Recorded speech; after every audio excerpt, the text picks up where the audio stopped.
There was a thought that I had before, and it popped up again, and it's something that a realization that I've had, and these are not new realizations, but sometimes old realizations that you have for the 150th time really sink in. One of the things I notice, and sometimes you say things offhandedly that really address an issue.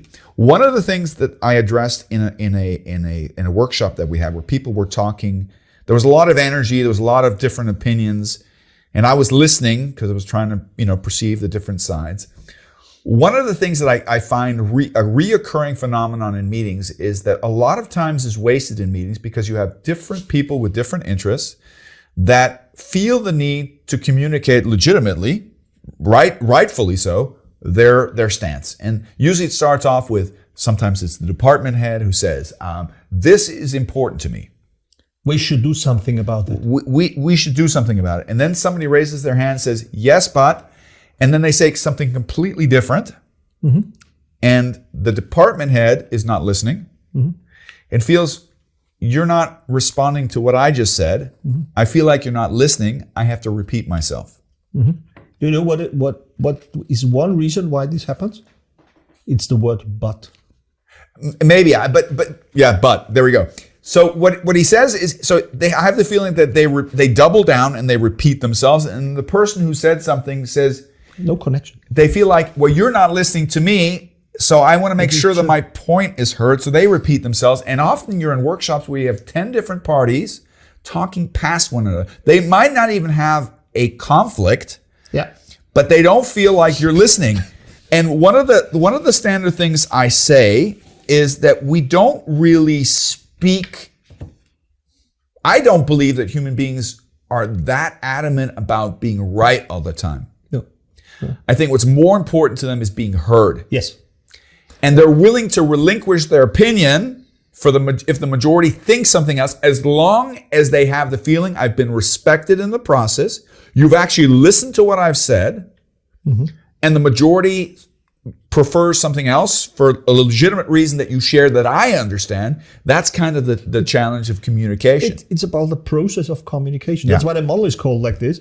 It's process communication model. It's about the communication process. It's not about the content. It's about, I'm respected with my way of communicating with other people. Yeah. And it's not about, hey, you're saying your point of view, I'm saying my point of view. There's no connection between. And you can see it on the faces where you can see, I feel disrespected because you're not valuing my opinion.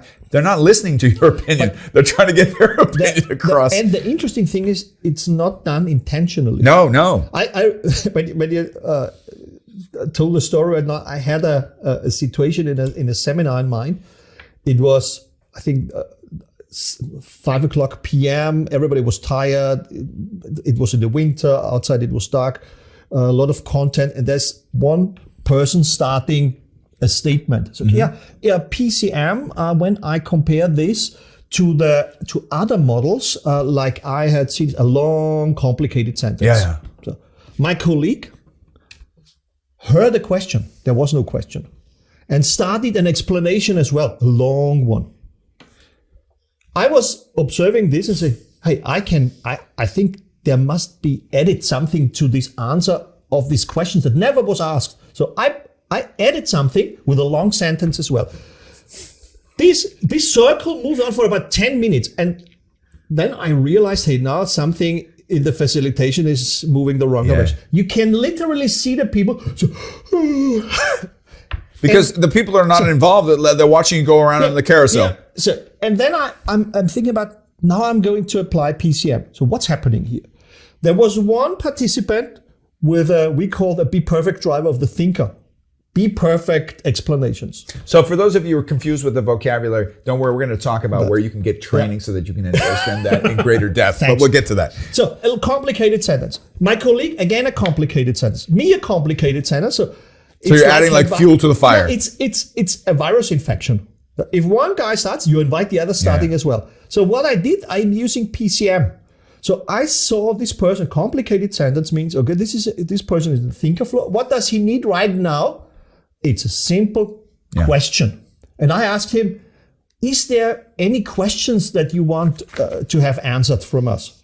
And he said, no, I just want to add this. And the situation was resolved. And I was standing like this, wow, this is the power of PCM. Because if I would have seen this earlier, I would have saved 15 people, 10 minutes of lifetime. I don't know if it was PCM, but many years ago when I was working in hospitality, I worked for the Four Seasons Hotel Company, and the whole staff was trained on, it was probably a PCM principle. We were taught on how to deal with complaints. Yeah. And they said, the biggest mistake that we make when people are aggressive and angry is that we go into a defensive mode, right?